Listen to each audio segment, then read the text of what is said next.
Can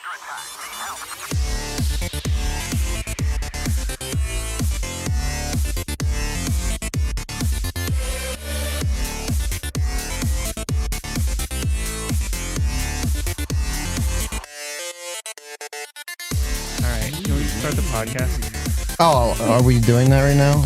Yeah. Okay. Well, for those of you awaiting adventure, await no more. Your adventure awaits. Is that the first time anybody said that? I don't know. It's the first time I said it. I was driving down the road today and I was like, this is kind of catchy. I'll try it and see if it works. Did it work? It's so catchy. Yes. It's catchy like when you get sick and you catch something. So wait, I saw today on our Discord, which I know this is in a week when our podcast listeners, they're going to miss it, but this is the first day 8 years ago that we released Dead Sons. Yeah. Today. April 12th insane. of 2018. Jeez. I always forget because like our first episode when we were doing Eye of the Storm was more like August or something, right? September 4th. September. Dang. Let's do the Adventure Awaits trivia show. Yeah, we that's when we had a backlog. And then immediately blew our load because we released 3 episodes at the same time. Did you just say blow our load? Oh my God. You heard me. Oh, well, so I thought it would be fun to describe Adventure Awaits to somebody. Like, how would you describe Adventure Awaits to somebody that has no idea what podcasts are, any of that stuff, what D&D is, but like describe it with a metaphor? If anybody wants to jump in. God, it's like storytelling, but with dice. Also, stupidity. Stupidity. On the internet. On the internet. Yes. It's like a mandatory excuse to hang out with friends. Yeah, definitely. I think that's why we do it, right? Like that's basically the only reason, yeah. Yeah, because if you were like, hey, we're getting together to play and be like, there's other things to do. But no, now this is kind of like a job, so we have to do it. Yeah, it is like a job hanging out with you guys. He's quiet the whole time to get a zinger in. It's like a roast comedy show. That's what Alex thinks. Well, so does anybody have anything interesting going on that they want to talk about? Sure.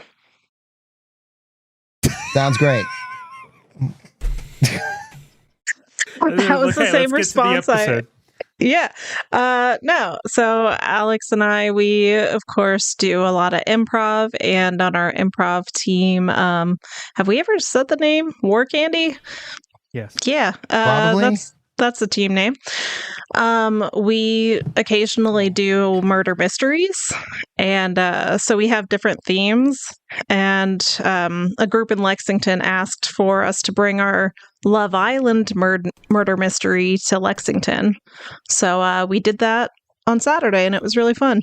A new crowd, so that's always nice. Fresh faces. Kentucky crowd. Yeah. I was like, yeah. No, I wasn't saying that like that. I'm not gonna lie. I was also trying not to involuntarily burp at the same time. So, sure. There was a Kevin, you're gonna hear it when you're editing. I guarantee you there was a weird throat noise. No, so I don't want to hear weird throat noises. Get that out of here. Sorry. No, I was a little nervous. I'm like, I wonder if there's like a difference in like taste in comedy. And I was so like, oh, I hope we don't offend anyone accidentally. But everyone was really nice and welcoming, so it was good. That's cool. I get the nervousness too, but almost wish that you did offend somebody because that would be 10 times more funny. So, well, cool. Awesome. Does anybody else have any cool, exciting stuff on the horizon? Just looking forward to the next era of the podcast that's coming up soon that we have yet to announce. Yeah. Are you? Is tonight the night or no? No. Okay. We're not spilling the beans yet. Hey, stay tuned. Stay tuned. This is just a teaser. You got to learn to tease people. Oh no. Oh, behave. I've got a little bit of news. So we were gearing up to do Truly Trudy and film that in July. That's been postponed, and now we're going to be doing like a horror. It's kind of like a meta horror movie where it's about the horror industry and things changing over time. Like you have your classic stories, your horror villains, and then how it kind of gets commercialized over the time. And I'm thinking the quickest way to describe it is if anybody's ever seen the Too Many Cooks thing on what was that? Some comedy channel. I don't know if it was like Adult Swim or something. It's basically like talking about how Hollywood like comes in and like bastardizes and like makes everything like very vanilla, and like all of the comedy shows like are blended together to be the same thing. And so this movie is like trying to, it's talking about like a classic villain like fighting the corporate guys from turning him into just this goofy character. So I don't know how it's going to turn out, but it's kind of like another comedy / horror thing. So we'll see how it goes. Nice. It was Adult Swim. You were right. Was it? Okay. I love that video, by the way. I watched it. If nobody's seen it before, I watched it like, I don't know how many times. And I'm like, what the hell is this? And I had to actually watch a explainer video about it. I'm like, oh yeah, but it's so good. And I love the song. I didn't like it. So you did not like, well, yeah, like until I got it. And then I really appreciated it a lot more. I remember it came out like when me and Alex were doing Pathfinder for the first time. It was like we were doing Rise of the Rune Lords. Because everyone would make that joke for a solid like 2 months. Yeah. I still make that joke. We know. Classic.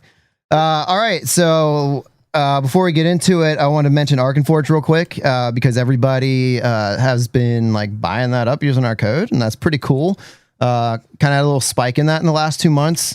And so I wanted to mention it. The great thing about it is you can sit there and like build things piecemeal.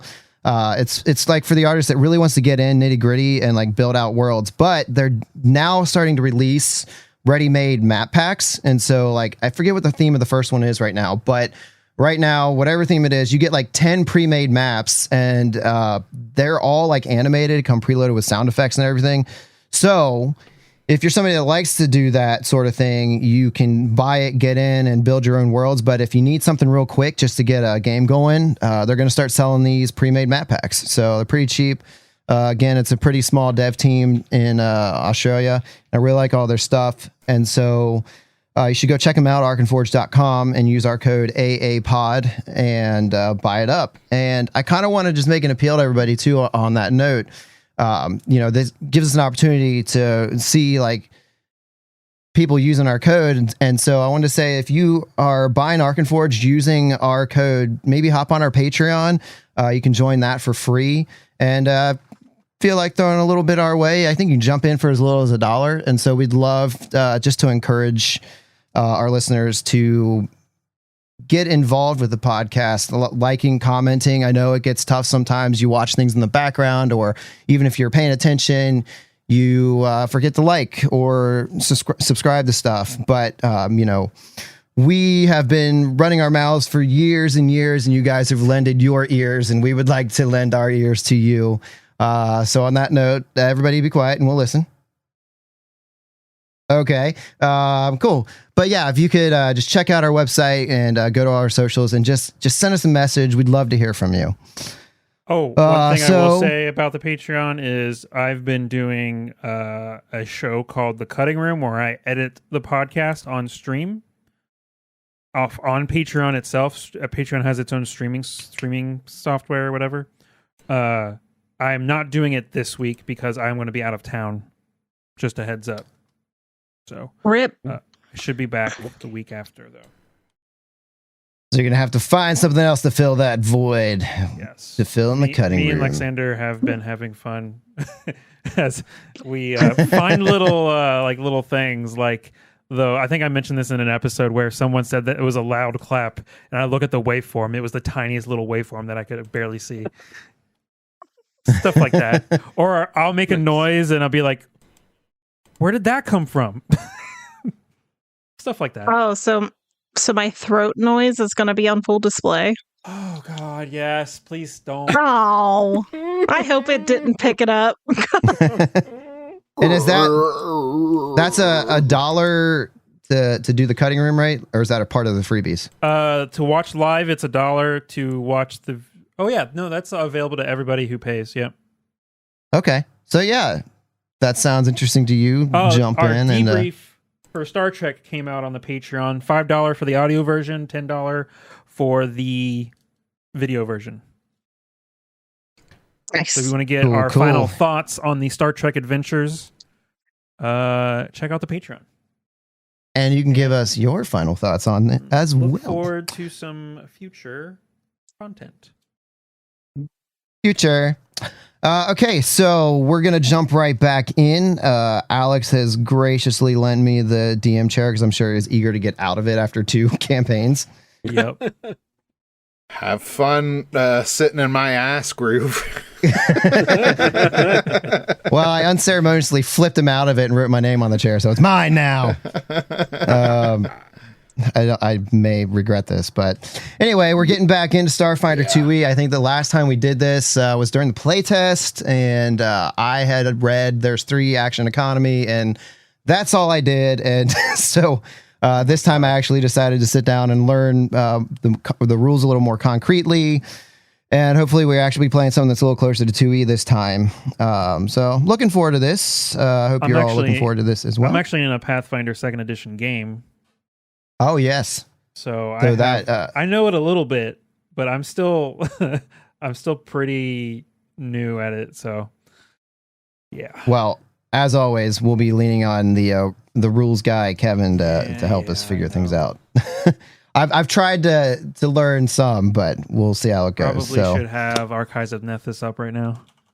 Dooskies, but you know how it is. 50 million tabs. So yep, we'll see how it goes. All right, so without further ado, let's jump right into our 2e adventure. This one's called Invasion's Edge. It's from the first season. I'm not sure what season they're in right now, but this is one of the very earliest episodes. And so we find our Starfinders aboard a shuttlecraft. You boarded this a couple of days ago on Absalom Station and are being sent out by the Starfinder Society to the red planet of Akiton.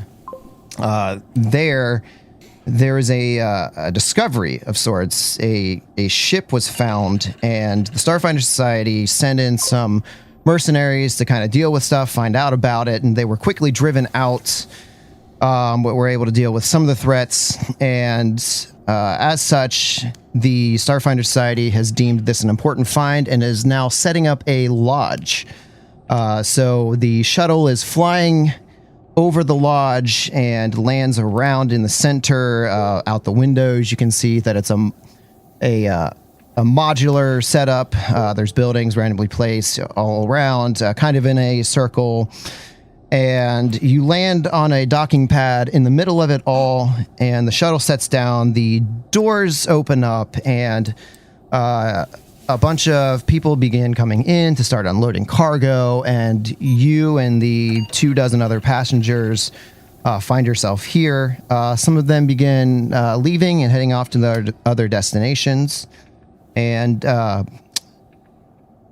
who do we see? So as the ship lands and kind of settles and people start hustling and bustling, my character Fidgets gets up from the ground where she was taking a little bit of a cat nap, and she does her big stretch with her butt in the air, front legs out, kind of gets those claws out because she's a Patra, which is like a humanoid cat person.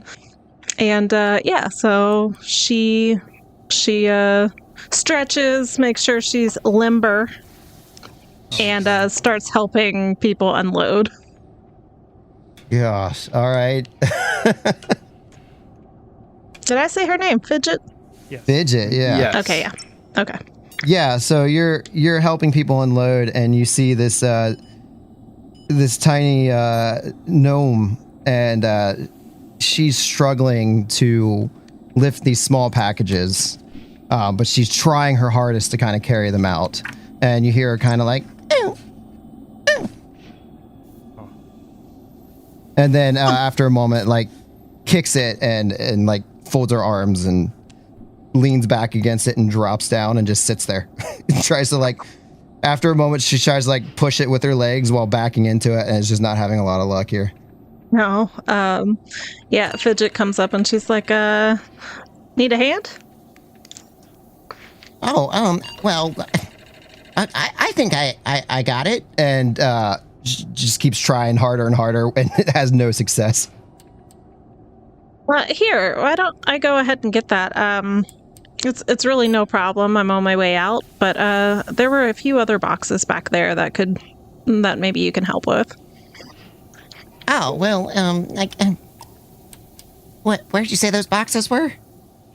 Oh, they're right up there and to the left. Oh, do you think they're about my height, or you think they're a little shorter or bigger?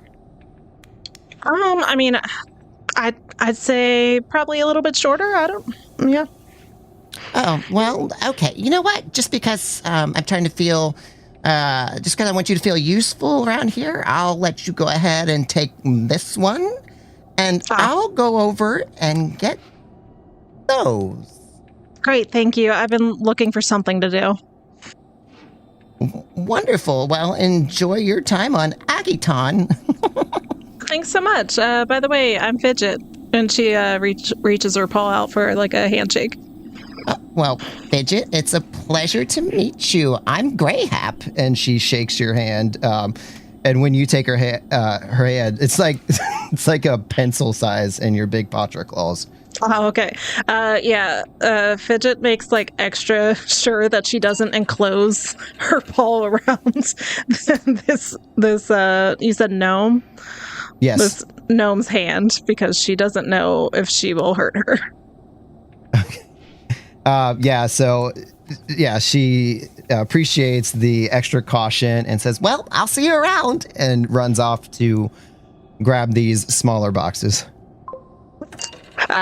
Yeah, Fidget very easily picks up the box and grabs another hefty one on her way out. All right, she's got muscles. Okay, who else do we see?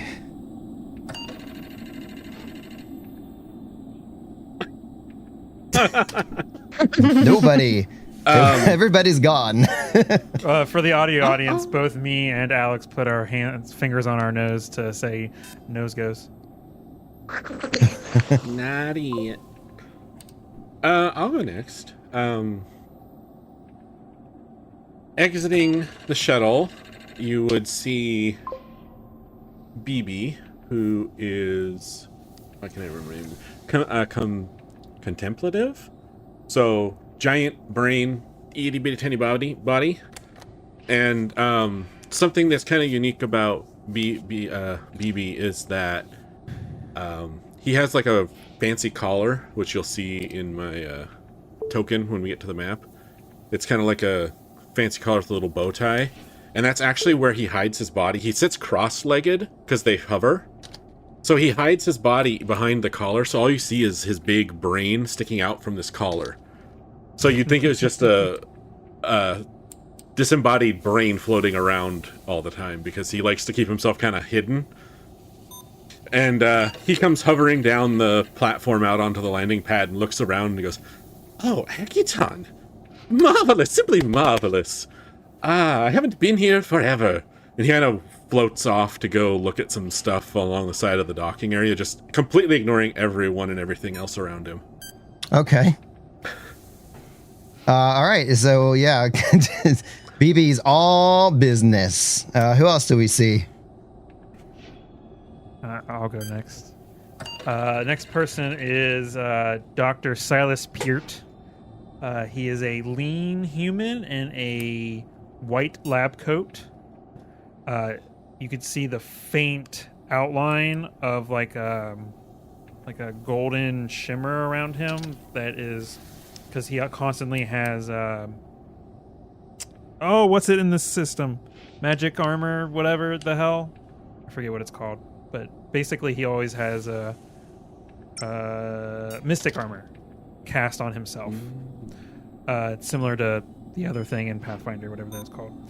He also carries a highly organized medical bandolier across his chest and a arc pistol at his hip. Chris, I forgot to mention to you that I had actually picked out a token that I have in my character sheet, but I totally forgot that I did that, so I get to whatever you chose. Okay. It's close enough. Is it? I think. Is it? And I think he's just like organizing stuff in the ship to get ready to take it off the ship. Okay, yeah. While you're sitting there organizing stuff, you see a Kasatha sitting over in the corner, also fidgeting around with some things, and looks over to you and says, and sees the gear that you have. Four-armed. The four-armed people, yeah, with like the elongated head. Yeah.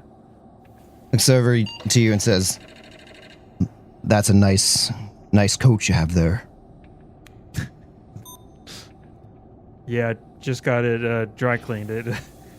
The last person that I helped bled a lot. Oh, you're a doctor. Where did you work before? I did some stuff for the Starfinders. Sounds interesting. I gotta be honest with you. I hate this place. It's terrible. I hate to admit this, but Akiton? Anywhere that is far from home. I'm terrified of space travel. I don't even want to be here. My first time being here. Do you know anything about this place? Well, it's desert. Not a lot here. Pretty much everything of value has been scrapped, and it's just like a big junkyard. This planet. So I don't even want to be here. I'm here because I have an important delivery to make. This guy is not part of the Starfinders? No, I couldn't imagine being part of the Starfinders. I hate space travel. I gotta get used to it since I'm part of them now. Yeah, for the right people, it's great work, I hear. But me, I just I really find joy in just staying at home because this sucks. Well, I hope you find your way back home soon then. Yeah, after I make this delivery, I'm taking the first shuttle back. I can't stand it. Well, it was nice meeting you. My name's Silas. Silas, it's good to meet you too. I'll probably forget. I hope you don't mind. Okay then. All right, well, I'll see you later. Yep. I literally said that to someone the other day. You what? Forget their name? I was like, I'm probably going to forget your name, and I apologize in advance. I say that all the time, and I'm always like justifying by saying like, hey, I mean, it's okay if I remember what you look like, right? Like, that's more important than remember your name. No. Can I just real quick? I feel like we should normalize that's okay, because it doesn't make sense that like people can remember that after like one, maybe even two interactions. Yeah. Well, I mean, okay. Yeah, but I take pictures of people that I meet for the first time and name them so I don't forget. What are you talking let's about? Not normalize that. No, I don't recommend that. Okay. It didn't work out. My nose still hurts. Hey, I think Craig makes a great point. Getting everyone's attention. Craig. So, who else do we have here? I think I'm the last one to go, so I come walking off of the shuttle. My character's name is Rafferty Baran. Raff for short, I think. Sounds good. He is a Kalo, which is an amphibious alien species. He's like humanoid. He looks like the Shape of Water thing, kind of. Okay. I gotta look this up. I don't remember. That's surprising, but I haven't seen that movie. Oh, or Hellboy, I think, has a character that is basically a Kalo. All right, nobody's seen any movies. Cool, great talking. I'm looking at it right now. I'm just glad. That's creepy as hell. Is Creature from the Black Lagoon the same thing, or is that something else? I mean, it's similar, but it's not Okay. the same thing. These are like Starfinder's its own thing. Well, yeah. But yeah, he's got like I guess like a aqua coloring to his like scales and stuff. I got him some what's that thing called? Hard light hand wraps. So he's got these very shiny, bright pink wraps, like what a monk would have around his hands. Yeah, I don't know. He's wearing an all black armor set, but you can see that there's like things stenciled into it, random like spray paint blotches, a bunch of added details that does not come stock with the armor set. Okay, like he chiseled in or like etched in symbols. Yeah, Okay. and colors and all kinds of stuff. Okay, so yeah, these are our heroes, and they are venturing out onto Akiton, which is, for those of you who don't know, I mean, basically like Mars. It has low gravity, so as you're walking off, maybe you feel a little more bounce in your step. The atmosphere is pretty thin, and it's just sun-baked deserts, rundown cities, rusting scrapyards. That's what this planet is known for. It was once like the place to be. Numerous riches were made here, big corporations. But once drift travel had begun, everything that Akiton supplied kind of fell out of favor as far as propulsion goes. And now Akiton is just kind of like the backyard wasteland where people who are less fortunate, don't have a lot of things to invest in, come here trying to basically strike gold and find it rich. So as you are making your way out of the ship, you happen to see dozens upon dozens of people milling about. And then high up atop a dais, off in the distance a little ways, you see the first seeker, Sarmak. He is busy discussing with a team of Starfinders, and you can kind of tell by their rank, their garb, that they're a little higher ups.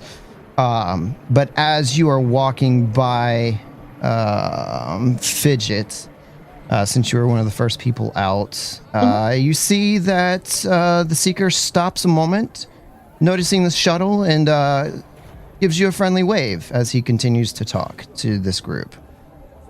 Oh, nice. Yeah, Fidget kind of raises a paw. And are we heading that way, I guess, as a group? So you are kind of moving past the first Seeker and his group.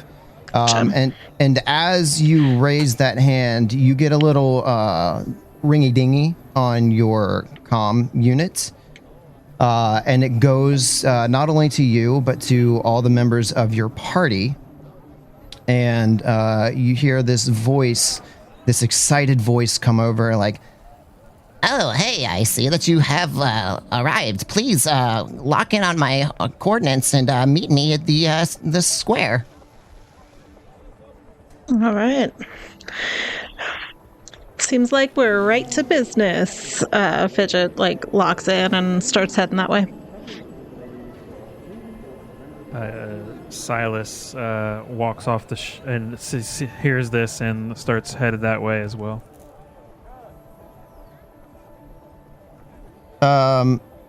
Okay, so you begin moving. What is BB up to? I know BB left to kind of look at some things. Yeah, so you cut over to, you see BB floating near some crates, and he's talking to a skittermander. And he's just talking a mile a minute just about Akiton and all the interesting facts that he knows about it. It's deep lore history all the way back to when it was first settled and everything. And this, you can tell the skittermander's just got this, please someone help me get the hell out of here look on his face. Just kind of almost stuck there because he's standing with the crate behind him and he's trying to dip out, and BB kind of spins, and because he's because of his collar, you don't really see his arms too well, but if someone was paying very close attention, they might see a little arm poke out and point off at some mountain range, and he'd say, and that's the mountain range where that adventurer Skillian died trying to climb to the peak. And he spins around and the skittermander's gone. He's oh well, must have been a busy fellow anyways. And then he gets that calm, he's righto, to work, and he zips off towards the market. Okay, and then where is Rafferty? I know he left the shuttle. Yeah, I think he's walking around the area, just kind of meandering, kind of chit-chatting with people as he walks by. Maybe he sees some graffiti on the wall and stops and admires it for a while. Yeah, and as you're sitting there admiring the graffiti on the wall, you see this Sheeran sitting right next to it, and the Sheeran is busy playing on a steel drum and has a case out there, and it's just and making looking at you, and if you make eye contact, looking down at the basket, and then just playing happier and happier.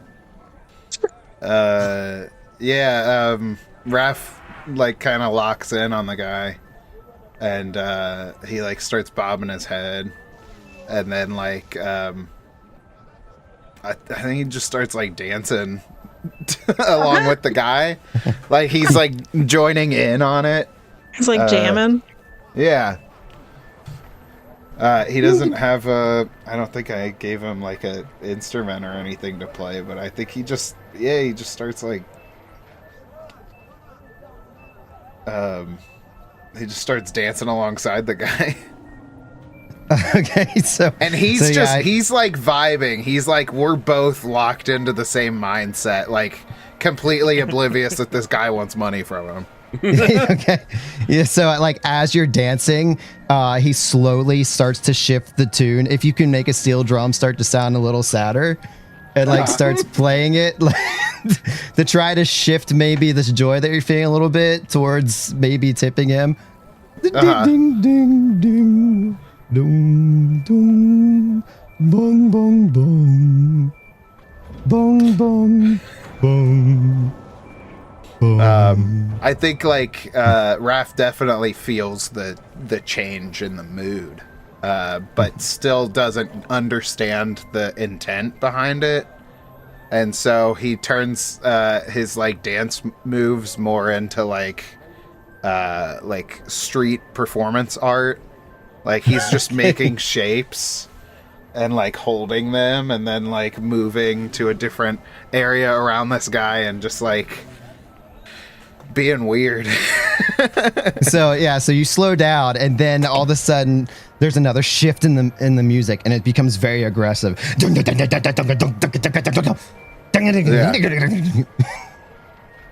Yeah, Raph, he looks back, he kind of gives an amused nod of hell yeah, and then he just like he just joined the band. He like steps in right next to this guy and just starts headbanging. So at this, the Sheeran like stands up and like starts trying to talk to you, but clearly doesn't have like a translator or anything like that, and it just comes out as like a bunch of like insect sounds, and takes the mallets and then throws them down on the steel drum and just storms off. Raph like holds up a hand and he says, "I admire his passion." And at this time, you two receive the ping on your comm unit, and it says, Hey, we're all waiting for you here. This is Zenzenzi. I'm the archaeologist here for the Starfinders, and we'd love to have you join us. I'm on my way. Great! As after a few moments of walking, I gotta remember new names. Last time we did Starfinder, I'm saying the old names. Raph strolls up to the group, and you see this enthusiastic Sheeran. Let's see if I can pull. Is everybody on Roll20 yet? I can pull it up. Yeah. I can try to pull up the I'm old. deep in it. Deep. Oh, no. All Let's the way see. in Roll20. I will say too, for notes' sake, after this, if you can fill in the notes and make sure things are spelled right, Chris, that would be really nice. Like for the names of everyone. Well, funny enough, it's not even spelled right in my notes, so it kind of. Well, I'll do my best. So let's get off of this silly Starfinder page, Oh, no, and I'm gonna. I have the names wrong in this screen. Oh, no. Oh, no. no. They'll never know who we are. Oh, no. There we go. Especially since you're brothers. Are we supposed to see a Two map? brothers. Oh, Oh, There's nice. a guy. So, Is that who I was This- dancing with? no, this was a different guy. I actually don't have the artwork. I have it on my iPad, so I don't think you can see this guy. Damn. Here, let me try. There's your buddy. That's the one you nice. offended. That's the one that was the street musician. No, this guy, for our audio listeners, is dressed in like what are those like? I forget what you call He's those wearing pants. like capri pants. Capris, yeah. Where they're cut off. Yes, and then has like this black zip-up leather jacket, a red beanie on, and carrying a pack on his back with all of his gear. And he is super excited, and he's like, "Welcome, Starfinders! I'm so happy to meet you. I'm going to be your contact for this mission. My name is Zinzeni. I'm so excited for you all to be here." Raph walks up to him and like extends out I guess a webbed hand, and he's like, "Hey, I'm Raph. I dig your vibe." Well, Rav, it's really nice to meet you. Oh, look at that. And he's admiring like the stencils on your armor. Like, That's really interesting. You must be an artist too. I dabble. Wow, this is fascinating. And he like maybe like I don't want to say like overly aggressively, but like is like gone from a handshake to like turning your hand over and just trying to look at it. And he's like, This is so interesting. Oh my goodness. These runes and symbols, I don't even understand what they are. I've never seen anything like it. It's just a representation of me. Oh, that's fascinating. I'd love to study it later. I'm a xenoarchaeologist, and these kind of things always fascinate me. Maybe if we have time after you guys' mission, we could chat some. I would love that. Fascinating. I can't wait. does he get the sense that you definitely like you're just like really cool, but like cool as a cucumber, but you're definitely interested? Yeah, like I think Raph's like just very open to people. He loves talking to people. So if this guy wants to go off on a discussion about xenobiology, he's like, "Hey, just cool to like jet or whatever. It's like, that's crazy, man. Yeah, like he's not a smart dude, but like he's like, I'll listen to whatever. He's got the skills to listen his way to sounding smart. Yeah, after or once she has a chance, Fidget reaches out a paw to shake his hand, and also, I did not mention this, but also has the hard light hand wraps, but there's nothing to them. They're just very sleek, and her entire armor is just a combination of gold and green, like an emerald green and gold. Yeah. Okay. Oh yeah, and he looks at that arm. Is it pretty standard, or would you say it's unique looking? I mean, it might have some kind of little ornate details that maybe would indicate it's a little more expensive than others, but it's a second skin, so it itself isn't anything fancy, but she comes from a fancier family, so. Okay. Okay, so yeah, he sees everybody and he is so excited, and he says, well, so things are getting really busy here as we get this new lodge set up and running, so I'm gonna need you guys to get to work right away. So if you got any non-essential gear, you can leave it right here, and I'll see that it gets stowed in your assigned housing units. Once you have that taken care of, we can head on to your mission. So yeah, if you guys want to leave any gear here, you can drop it. Otherwise, Zinzeni begins to beckon you to follow him. Silas travels light. Yeah, I mean, I know this is out of game and not a fun explanation, but these guys just came into existence, so it's not like I've got a wheelbarrow with me or whatever. Yeah.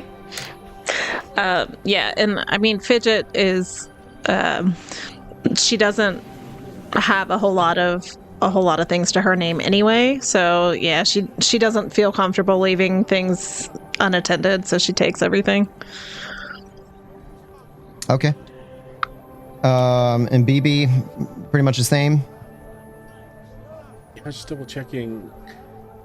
Yeah, basically, BB doesn't have any extra gear or equipment with him, just his data link and his outfit that he's wearing. So he's this isn't his first Starfinder mission, so he kind of knows just pack light, because you never know where the mission's going to take you, and you don't want to be worrying about leaving stuff behind somewhere if your mission takes you off world.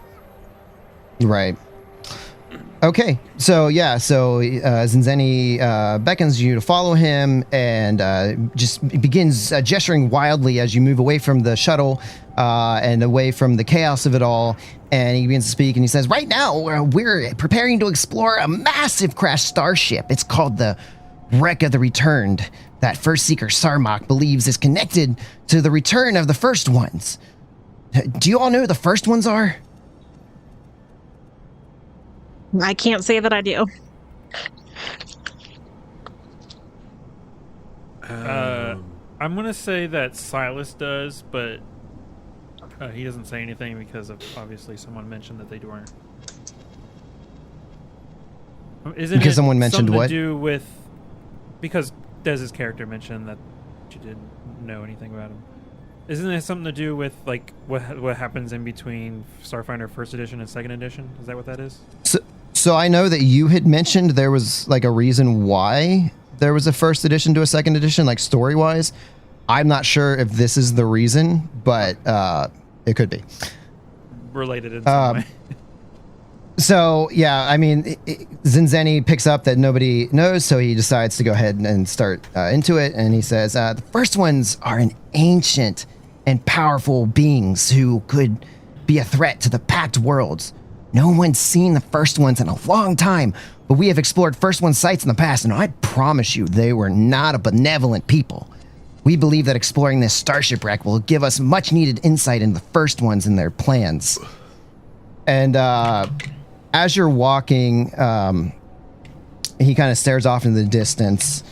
And I would say that, Fidget, you're kind of looking around as you've moved away from the epicenter, and you start to see the modular buildings are gone, and it's more just like these haphazardly set up tents.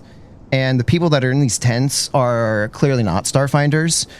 Yeah, I mean, the garb that they're wearing, it looks ratty and it's not very well kept. And you kind of see them talking, and a lot of them look like very dirty, very tired. Their clothes are haggard.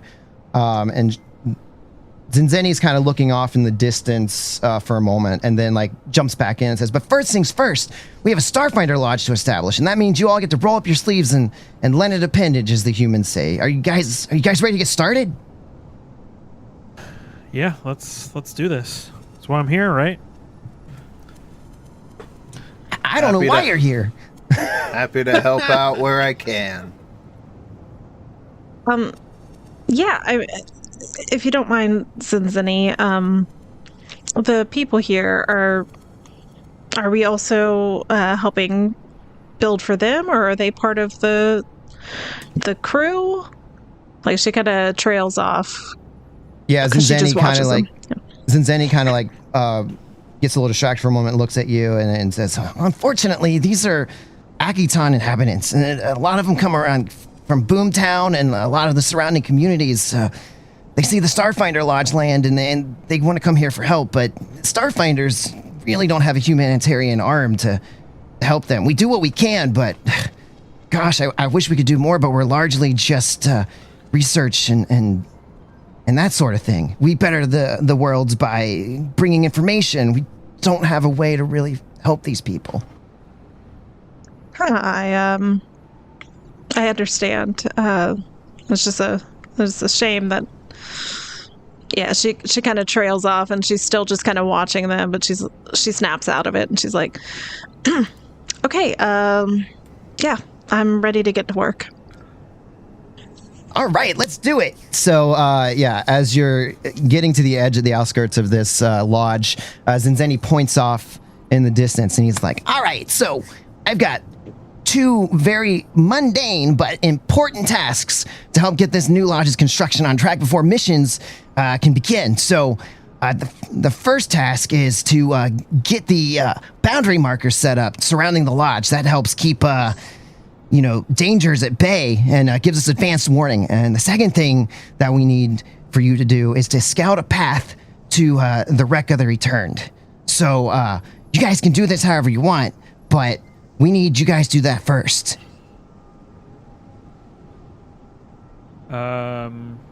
Do you know what skills would be associated with each of those things? I think we just say how we would do it, right? And then it's pretty much. Oh, I understand. Yeah, pretty much. Okay. Yeah, once you choose a task, there's things that are written down, but you can argue for any tasks that you would like skill checks. I think Silas is going to help with the boundary.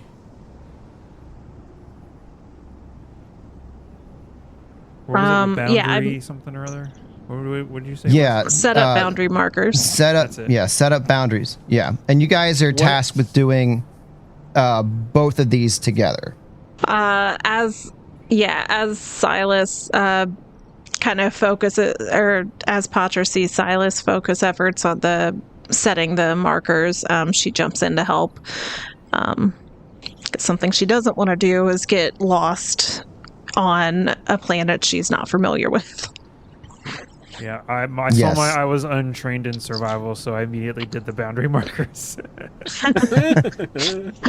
So, yes, but just to clarify, like, these boundary markers are going to be set up like way far out, not right on the edge, because they want to have like advanced warning. So yeah, Zinzeni clarifies that. I also have to warn you that mid-range communications are going to be unreliable right now because we're getting a lot of interference from the wreck of the Returned. So you're probably going to have to rely on yourselves. So just be careful and watch out for each other while you're out there.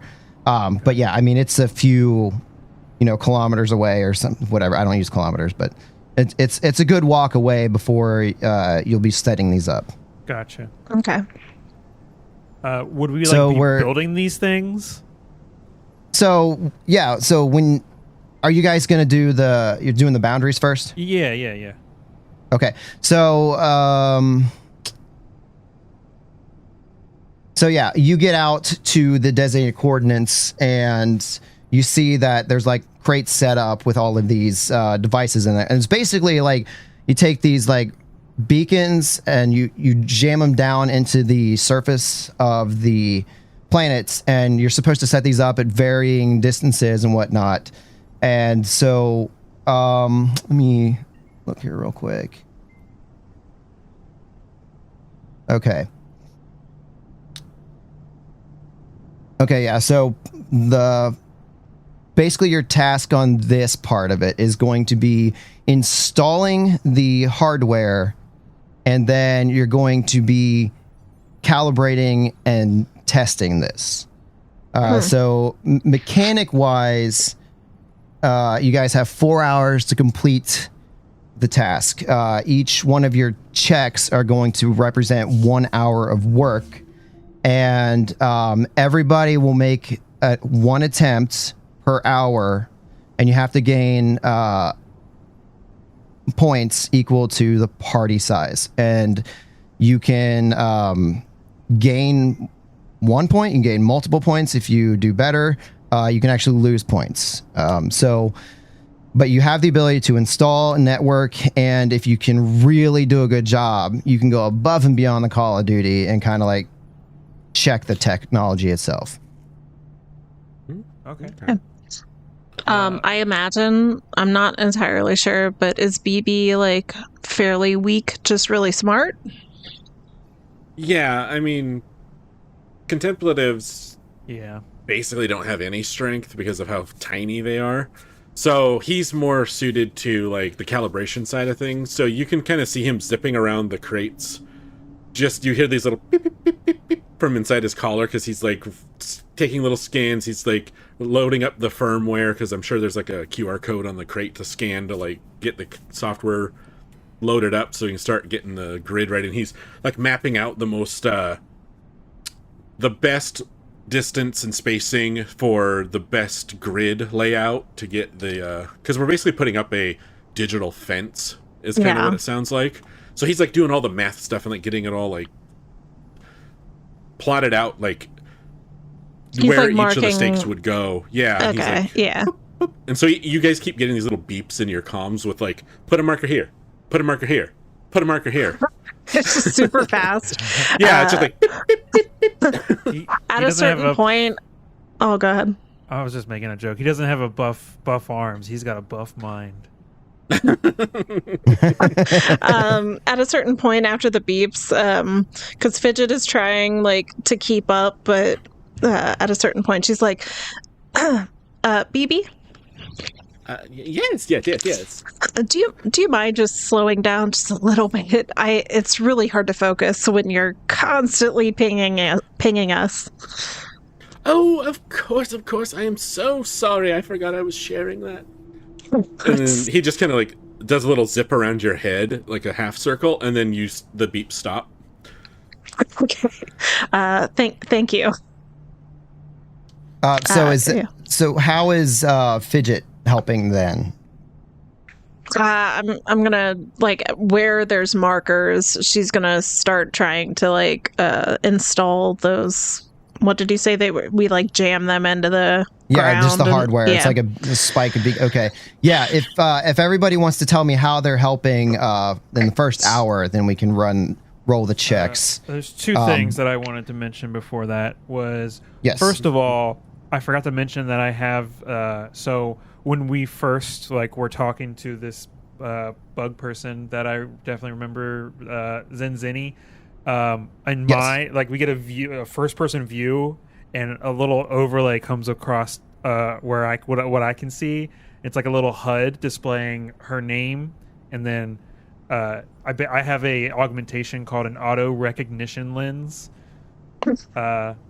After you've learned someone's name and appearance, a tiny HUD displays their name to you whenever you're looking at them, as long as you're aware of their presence and their appearance hasn't dramatically changed. Oh my gosh. See, I like so that. Helpful. Now, Kevin, let's see if you can stand up to that. I'm going to throw so many names at you now. A second thing, before we headed out to this location, I would want to bond with my allies, because I have this thing called Mystic Bond, which lets me bond with up to 10 willing creatures. I know the general distance and direction to them and their HP and status. So we just get a little prayer circle for a few minutes. I say a few words, and then we head out. All right. Excellent. Okay, yeah. If everybody, and feel free to role play. You're describing what you're doing, but yeah, kind of give me a general idea of how you're attacking the first. So we know BB is kind of like going around and finding optimal placement. I don't know if Fidget talking to BB was kind of like what you were trying to do, or if you were going to actually put the devices in the ground, right?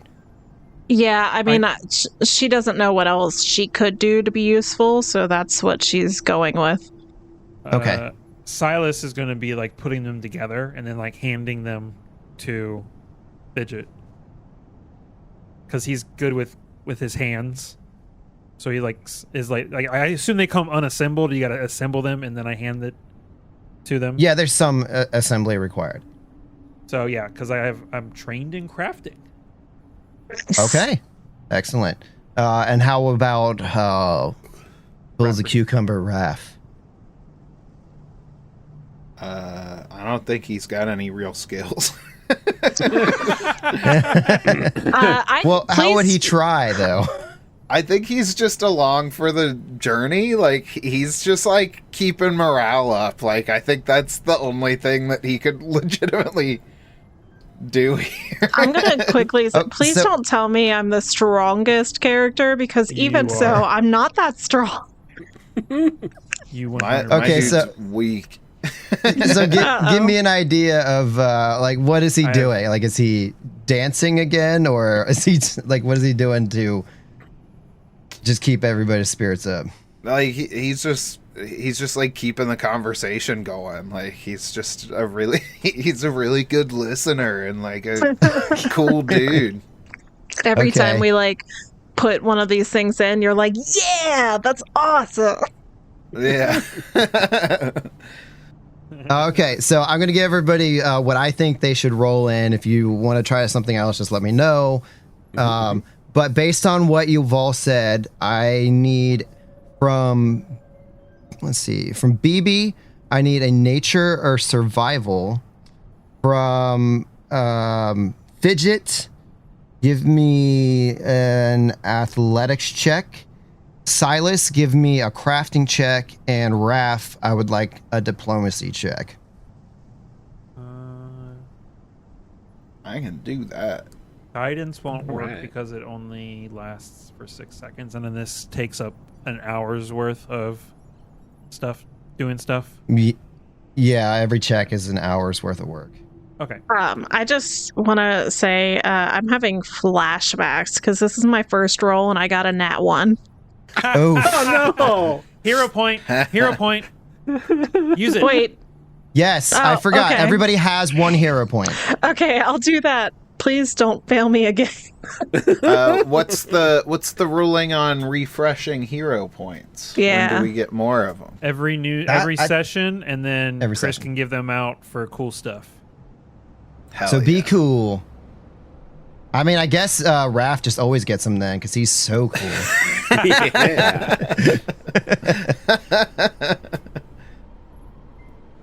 That's better. I got a 22. All right. 25. Oh, sorry. No, that's fine. So 22 and 25. Uh-huh. Okay. What else we got? 23 diplomacy. Okay. We're doing really good. And Yeah. I got a 17 nature. 17 nature. Okay, so that is 1, 2, 3 plus a critical success. So you guys got 5 total boundary points on the first check, which means you all bust this installation out so fast. You got it done in 1 hour. Hell yeah. If Zinzeni was around, oh my goodness, yeah. So yeah, take a moment. Now there's more work to be done, but take a moment to bask in how quickly you installed this, and like let's kind of recreate the scene real quick. I think one of the smart people would say that's the last one or something. Well, the person putting the final one in. Yeah. That's you, Des. Oh. Well, I feel like just to like set the scene a little bit, I feel like although the roles might seem a little bit strange, I think we were able to quickly figure out like how to work as a team, and we had a good like process, a method. And once BB kind of slowed down, Fidget was able to like focus on the work. But yeah, so it was just like a well-oiled machine, and once she like stabs the last one in, she's like, right, I think that's everything, and kind of like clears her hands out or off whatever this motion is. Silas is like, yep, looks like looks like we're done, and starts like cleaning up like any extra bits and pieces that may have been left. I assume that these things would, I don't know how big it is, but like they come in like these crates, I would assume. Yeah, I mean these aren't like bulky or anything. It wasn't terrible to handle the materials themselves, right. But yeah, the crates are a little larger. Yeah, so you're going around and cleaning up, and then like next on your task list that Zinzeni gave you, you have to calibrate the boundary markers and establish the network. So in your second hour of work, how is everybody going to work together to network these devices together? After go for it. I'm going to I'm looking at my what I'm actually trained in to see if I have anything, and I want to say that this is like Starfinder like procedure, and he's just like he's never been out on a mission like this, but he's recently taken like the like done stuff like on like training, so it's like fresh off his mind. So I want to say this is like hit the procedure, so I'm going to try and say I'm going to use Starfinder society lore. Oh, okay. Like, this is the procedure of how the Starfinders do this all the time. Okay. Yeah, because you've been with the Starfinders for a while now, correct? I just haven't been out on a mission. I've been but you behind the scenes healing people up. Okay. Would you say that you were studying hardcore though, like how to do missions? Yeah. Like he wanted to get out in the field. Okay. All right. Okay. So keep that in mind. What's everybody else doing? And don't feel free to roleplay the shit out of this too. I think, Patra, first off, is very happy that the first task was done really successfully, the first part of it. And although she's trying to contain it, like, you'll see her tail, like, flicker in excitement, like, nonstop when she's, like, proud of what's going on. So she's doing that, but, she's like, okay, BB, I think this next part should probably be led by you. You seem like you know what you're doing. So just tell me what you need from me. question before you answer that. Did you realize that you said Patra instead of Fidget? Wait, did I say Patra? You've been saying totally. Patra for your name. What the heck? Fidget, fidget, fidget, fidget, fidget, fidget, fidget. Apparently, I wanted to call myself Patra Fidget. I'm writing it on my damn hand. That's like a Pokemon, like a human saying, "No, my name is Human." Hi, I'm Human. Look, okay, she's not used to space travel, all right? Like, mind is still all over the place. I feel like you Fidget also, says that. another thing is you talked to BB and without, like, Silas is already getting everything started. So you, like, look over and he's already, like, started the to prepare for the calibrations. She was just so impressed by BB. She once she notices what Silas is doing, she's like, oh, well, maybe he's got this. Yeah, you asking BB what to do next before you notice what Silas is doing. BB kind of does like a little loop-de-loop thing where he like kind of goes up and around near you, and he goes, "Oh, how nice of you to say," because you complimented him. And he was like, "But really, and he kind of, you see a little terminal come out from his collar. And it's like this tiny little, like you can barely see what's written on it, but he pokes it out towards your face. He goes, "Really, the application did most of the work." And then he just pulls the tablet back in, and you hear a couple beeps, and then he just kind of goes, and he floats off towards Silas. Yeah, so Fidget, I'm gonna say that with emphasis for a while. Fidget. Before following BB, she kind of like takes a moment. She says out loud, like, "Odd little creature," and then follows behind. Okay. So now, how are you guys assisting Silas in networking this? I will ask him what he needs because I have no idea. What about Rafferty too? How is Rafferty participating? I am taking notice of my mediocre acrobatics skill, and I'm thinking maybe he's like running back and forth between these markers to help facilitate this test. Maybe that's something he could do. Okay, so you like, are you running or just kind of like cool running?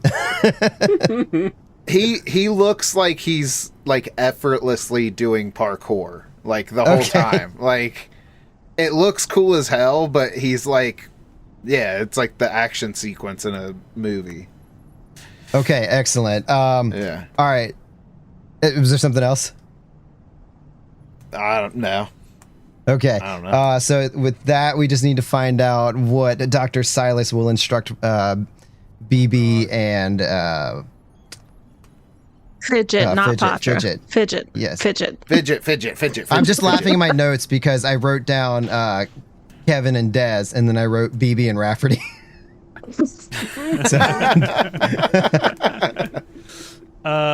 Yeah, so what are you guys up to? I don't know.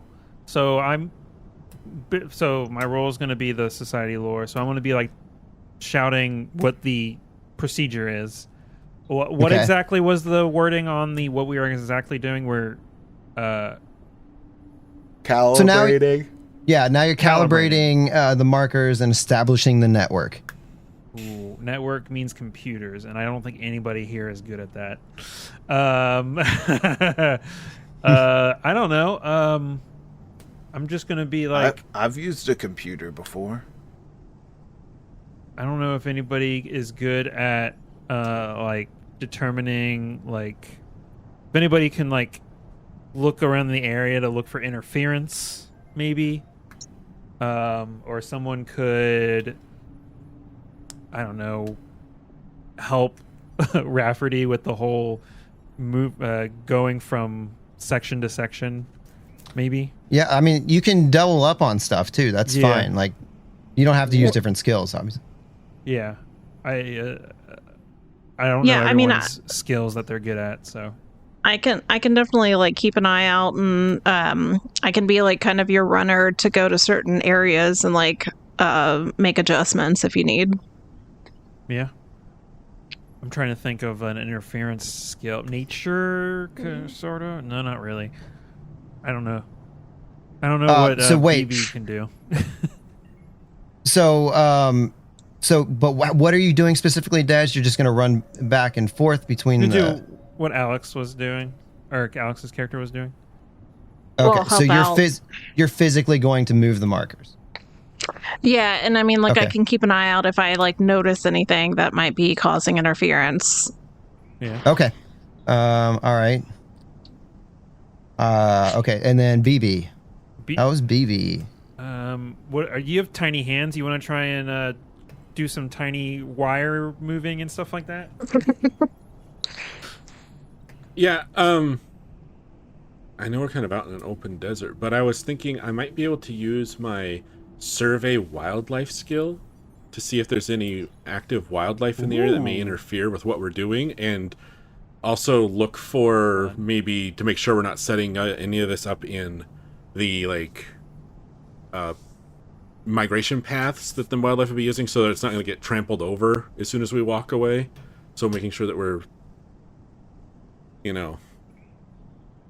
okay, what kind of calibrate to make sure that if there's going to be wildlife walking through the barrier at a certain point, we could calibrate it to acknowledge, hey, there's going to be small animals crossing here all the time. Don't ping every time the raccoon walks through here, kind of thing. Nice. Okay. What kind of skill is that? Is that a knowledge or a lore or something? It's one of my special abilities, Survey Wildlife. It says spend 10 minutes assessing area and survival check to find out what animals are nearby. So it'd be a survival check. Survival check. Okay. All right. And does it give you any kind of bonus since it's a special ability? It says attempt a survival check against a DC determined by the GM based on the obvious signs in the area. On a success, you can attempt to recall knowledge check with a -2 penalty to learn more about the creatures just from these signs. So you can make a recall knowledge on the of a creature being in that area instead of seeing the creature itself. Yeah. Okay. So, but you did say it's a special ability.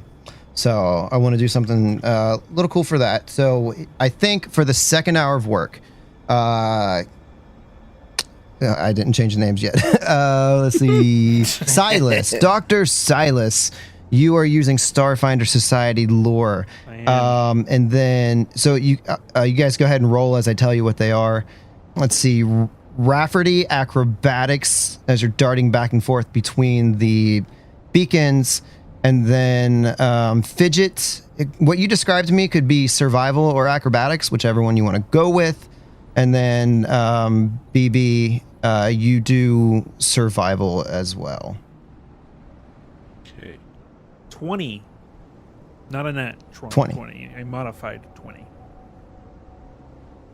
Okay. Alrighty. Raph got a 10. He goes to run off on trips. Yes, describe the 10.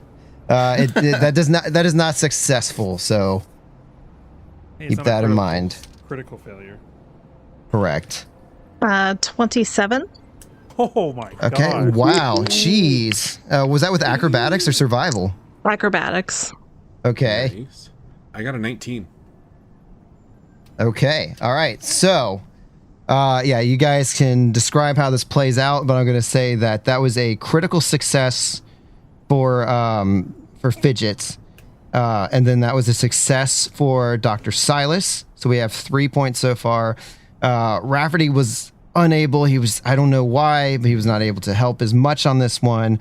But with BB success, that's a total of 4, and you're able to get the network calibrated and established. Nice. So yeah, I feel like Silas is like reading off memory of exactly the procedure. He's just like through the comms, going through the procedure step by step by step, and then telling everybody what needs to be done. Raph is heading back and forth between these markers, and I think he just gets lost.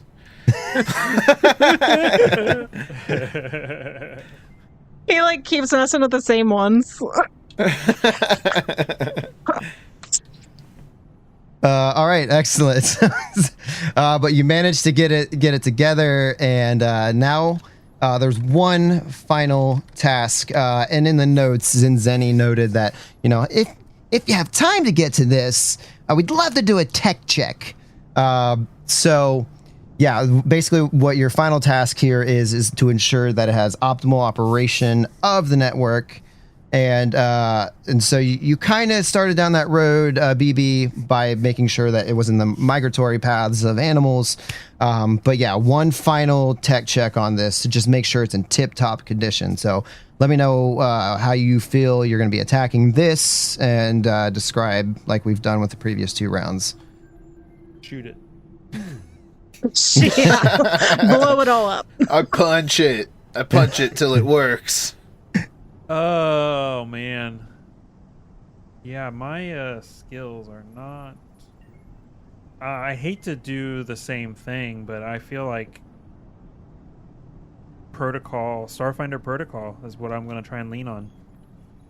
Okay, I'll give that to you. I am untrained in computers. Otherwise, I will give that to you. And then, so with that, does anybody else have ideas for their own, or are you guys looking to Silas to kind of instruct you again? Remember, it's like, it's not so much like, when I say optimal operation, this isn't so much like you're necessarily doing tech stuff, like as far as like programming and things. You're just testing to make sure that this does what it does as well. So there could, like if you set up, I don't know, motion sensors or something, you just got to verify that it works, like that sort of thing. Like, so don't get so locked into, I don't have technical skills. Like, think of other ways that you could help test this device to make sure that it's doing its function. I mean, I guess, because this is so that we are signaled if something like crosses the barrier. Is that right? Yeah, it gives advanced warning to weather, to creatures that might be coming. Are you going to pretend to be an animal? Yeah. Although she has been, I will say, like, I am an animal. Going back and forth, like, to all these different, like, boundary markers. Like, she does run across like this on all fours. So she just looks like a big ass cat in armor when she's running around. Yeah, she's got a big backside. No, she doesn't. That's not lore. That's not. Yeah. No, you said it. It is. Put it in the notes. I think that's fact now. She's I'm got adding cake. that into my description of Fidget. Huge Big cat ass. Backside. As opposed to Zhang, who did a lot of squats but had no ass. It's not fair. No, I mean, I think she would be focused then on the accuracy of picking stuff up. So yeah, maybe she is testing, like, am I getting picked up versus like if I toss a rock through it or something, something like that. So I guess perception? I don't know. Okay. All right. What's everybody else doing? I think BB's going to be trying to do some like stealth. See if he can sneak through the grid, flying through at different heights, or trying to see if he can trick the sensors to make sure to test their sensitivity as far as part of this calibration test goes. Excellent. What about Rafferty? I literally was gonna say the same thing. No. Okay. Yeah, like Raph wants to try and test the sensors. Like, he's not the smartest dude there, but he can definitely like run past a fence and alert something. Okay, awesome. So let's run through this. You guys got some choices. So Silas, you're doing Starfinder Society lore. Type that. All right, so Fidget, you are trying to just kind of test to make sure that the thing is going off correctly. Okay, so Yeah. I would say that you're going to do perception, and then for BB and Rafferty, it sounds like you're trying to see if you can like trick the system in a way. So I would say deception or stealth, whichever you prefer to go with. Okay. Oh. And then just give me those rolls. How about a natural 20? Whoa. How about Hey, you win the game? 26. It's over. Well, Nice. then, if that's the case, Chris, what does another nat 20 get us? Oh, dang. Oh! Podcast We won. over. We won next time too. You win the podcast. Dang. What else do we got? I got to hear how successful you guys actually were. I feel like I'm gonna let y'all down. I got a total of 19. Ooh, I okay. also got a That's 19 Ooh. for Okay. deception. So For deception. All right. So, for the, I go ahead. was gonna say for the record, my total was a 28 on that roll. 28. Okay. I do have a question Hot after dog. we're done with this. What was your total, Silas? 26. 28, 26. Okay. So that's two critical successes and 2 regular successes. So you overdid it by 2 with 6 boundary points. So yeah, like I just love to picture everybody sneaking through this. And he's like, feel free "Yep, I to see give you. it more Yep, details I if you see want. you." Yeah, he's like, BB, yep. Wait, what was BB doing again? Sorry. The stealth, or I was doing it was a deception check to see if I could Okay. trick the sensors into not seeing me. So yeah, he's like typing, is like, all right, Fidget, I see you. BB, I now see you. Rafferty, is it Rafferty? Raftery? Rafferty? Rafferty. Rafferty. Or you And can just call me Raff. I see you. Yeah, I think we're able to like find some blind spots and like angle sensors and stuff. Oh, and then was like, yeah, he's like, because BB rolled got the crit. He's like, BB, are you in the sensor right now? You just look over and you see this BB's like doing like he's trying to do like a limbo on, like there is no actual wires or visible energy beams, but he's pretending there. He's like trying to limbo under them, so he's like floating under them upside down. So yeah, he sees that and he's like, let me change the sensor here. Okay, calibrating. All right, I see you now. And then yeah, he gets everything under, testing everything. And, yeah. Okay, excellent. You guys crushed it. So yeah, you had 4 hours to complete it. You did it in 3. So Yeah. pretty freaking amazing. Our first combat, we are 100% rolling very low. We're all Yeah, instant death. yeah. Yeah. We're all too chill. So yeah. Can I just say As something you're- real quick? Yes, go for it. I think like all that, everything we just did was pretty cool. Pretty cool. Right? Hero point since I'm out. Oh, yeah. You know what? No. You can have a hero Don't point. do it. I'm not. I don't Well, then you want shouldn't your have said pity. anything. I don't want your pity point. All right, that's mine. I'm going to spend it now for you. It's going to be Oh, disadvantage. Oh no. Oh no, Des. Okay, let me go ahead too and quickly say, because I did miss this and I want to make sure that you guys get this. So when you left, you were given supplies by Zinzeni. So one of those things was a commercial med kit, 3 commercial med patches, and 3 commercial hypo pens. So nothing that necessarily would have helped with these tasks, but I want you to have them for later when you all roll natural ones in combats. Since you used all your nat 20s now, Yeah, put it in the notes. I'll put it in the notes. And so, yeah, as you guys are wrapping up the network testing, you hear off in the distance the sound of an engine, and you see clouds of desert sand being sprung up in a line behind you as somebody seems to be approaching on an energy cycle And as they draw close, you see a Yosoki on a pretty cool bike, and pops off and comes over to you and says, "Hello, my name's Kiha. Are you guys the recent arrivals for the Starfinders?" We are. Oh, excellent. Yeah, well, what's going on? Have you guys completed your task? We just finished setting up the boundary poles or whatever. Boundary holes? Markers. Boundary markers, thank you. We just finished up setting the thing or whatever. I feel like these guys messed up everything, didn't they? Oh, no. That's terrible news. Yeah, oh, wait, did you mentioned that you had Starfinder Society lore. Yes, Dr. Silas? Did. Yeah, me, a Starfinder Society lore check. Whoa. This is where my roll fails me. I'm going to hero point that. That's way better. 24.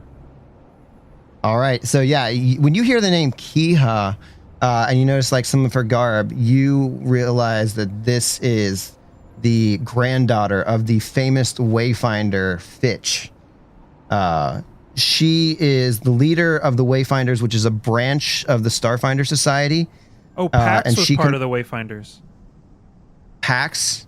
My character from our the Society show we did. Oh, yeah. I remember looking that up. Okay, yeah.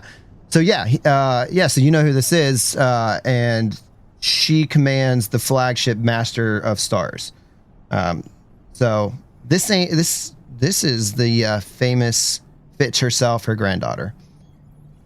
So, what do I know about her? Anything? Well, I just know that that's who she is. I don't know anything else about her. You know, so I would say that that everybody knows who Fitch is. She's just braves the unknown. She's on the Master of Stars all the time. That's basically her home, and it's like a mobile, like mothership. And they just go out into the vast, and they're the first contact. They're the first people to make contact with anything. You know, Starfinder kind of comes in later and like does the secondary, third contacts. But Fitch, super famous for making a lot of first contacts. You know that Fitch has a massive family, as Yosokis do, I guess. Yes. And but Kiha is like, she's an up and comer. She hopes to one day be able to command the flagship Master Stars. So I'd say you know that she's kind of a rising star, but she's still not as famous as her mother. Okay. Yeah, and I walk up and I'm gonna say, what brings you out this way? Oh, well, so like the wreck of the Returned is like messing with communications. And so First Seeker Sarmak thought I should deliver some messages in person. I'm actually on my way over to the nearby Boomtown. It's called Pilfer's Paradise. And, well, he's just really hoping that we can strike up a working relationship and, all kind of band together, to see if we can discover what this wreck's all about. Did you say she rode up on a motorcycle? Yeah, I think that it's inner cycle, but yeah, basically a motorcycle. I think Raph's definitely like checking this thing out while she's talking. Not listening to her, admiring the bike. And when he gets when he gets to pause in the conversation, he's like, "Hey, nice ride." Oh, you're a fan of the inner cycles too? Yeah, how many cylinders this thing's got? Oh, this thing's got 15 cylinders. Crazy. It only came with 12, but I added a few extra. I like to mod these things. Cool. Do you want to give it a spin? Can I? Sure. Go for it. So yeah, Wow, you guys are talking. He's just like doing circles around you. The sensors keep going off. Yeah, the sensors keep going off. Remind me what the First Seeker does? First Seeker is basically the president of the Starfinder Society. Okay. So why... I'm confused why she's here then. She's asking us to help with this? No. She was just like stopping by to chat for a minute. Her message to you is actually, Zinzeni just wanted to make sure that once you guys scouted ahead to the wreck, that you come back. She's got some exciting news for you. Okay, yeah, we were just about to start doing that, and he's watching Raph just like, and I guess we'll once he's done with that, we're gonna head out. Oh, cool. So you guys already scouted ahead the path to the wreck of the Returned? No, that's what we're gonna do next. Oh, okay, cool. We just finished doing the thing I forgot already again. Boundary markers. There we go. Oh, yeah, that sounds super cool. I wish I could go to the wreck, but gotta deliver these messages. Hey, if you want to stop, we're headed that way. If you're going that way. Oh no, unfortunately, I gotta go the other direction. Ah, dang. Well, just tell Zinzeni that's what we're doing next. We should be back in a few hours. Hey, you got it.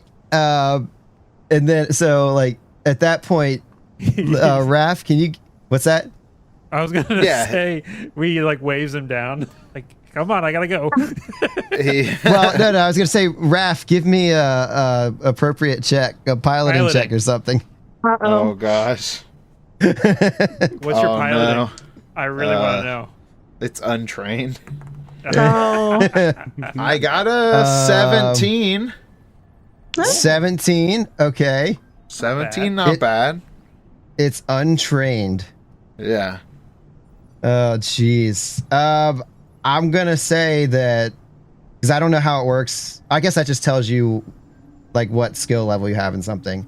Yeah. But I'm gonna say that you do this effortlessly, no problems. Like you've ridden this all the time. Yeah, so he like skids to a stop, like right back where he picked up the bike from, and he was like, "Smooth ride. Can really feel Isn't those she? extra 3 cylinders." Oh yeah. She goes to high five you. He high fives back. Well, hey, when you get done, maybe we can go racing on the dunes later. I got another one back in the shop. You got yourself a deal. All right. Well, I'll see you guys later. Be cool. He like looks back to the rest of the team and he was like, just pretty rad. Yeah, it was pretty cool.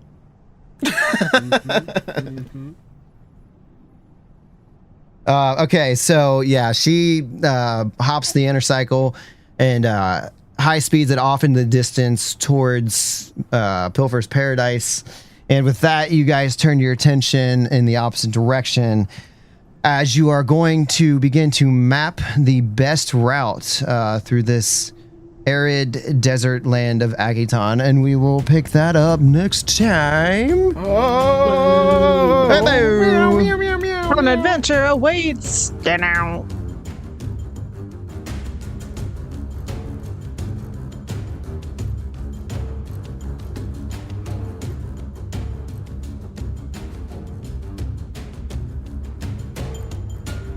Thanks to Sirenscape for the outstanding sounds and music. Check them out at sirenscape.com. Also, a huge shout out to our wonderful supporters on Patreon. You can sign up for free to get alerts, announcements, and more at patreon.com/Adventure Awaits Podcast. Finally, check out our back catalog at adventureawaitspod.com. Thanks for listening.